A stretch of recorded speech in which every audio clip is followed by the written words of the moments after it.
Hi everyone, NETX5 here, and welcome to the first of a series of reviews where I will be covering all of the James Bond movies. And at the very end, when I review Spectre, I will be giving my ranking of the series. So let's start with where it all began. Dr. No is a spy film and stars Sean Connery as James Bond in his first outing in the role that made him a legendary icon. So before I talk about the stuff that hasn't aged well and why it's not my favorite in the entire series, I have to talk about the moments that have remained iconic for nearly 60 years and give them their proper due. The first introduction of James Bond is of course legendary, as the way this entire scene was framed and shot was executed almost flawlessly. The music, but mainly the James Bond theme, is one of the most identifiable pieces ever heard on film, and why, after nearly 60 years, it still holds up immensely. The introduction of the very first Bond girl, played by Ursula Andress, is also a very memorable scene. Sean Connery, of course, gives a great performance as James Bond, as he very much has the qualities that Bond has in the novels. Smart, good-looking, and a person who is able to pull off being a secret agent. While there is a sense of nostalgia, and I have respect for this film for launching a franchise that is still going strong, here is where I list the negatives and give my unpopular opinion of the film. I want to make it clear first that a lot of the early Bond films have not aged well, but with Dr. No in particular, while a lot of people say it is one of the better Connery Bond films,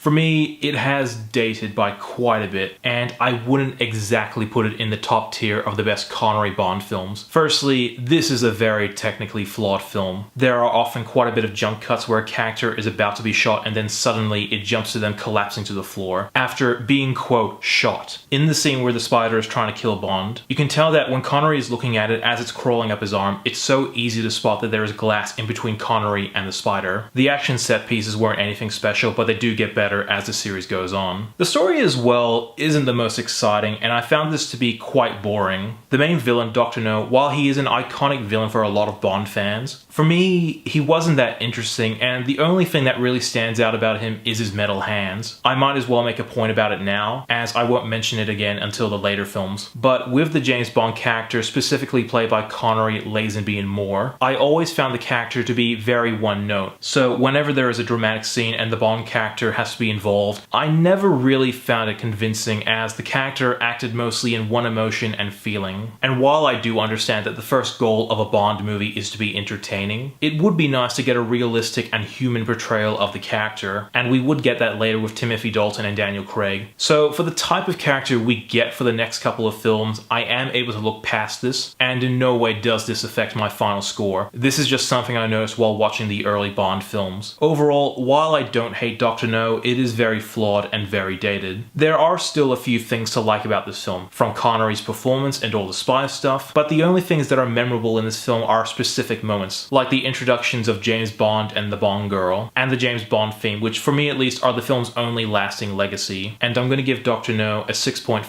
out of 10. Thank you so much for watching. If you like what you see, check out my Facebook page, follow me on Twitter, and subscribe to my channel below. As always, I'm NETX5. Thank you for watching.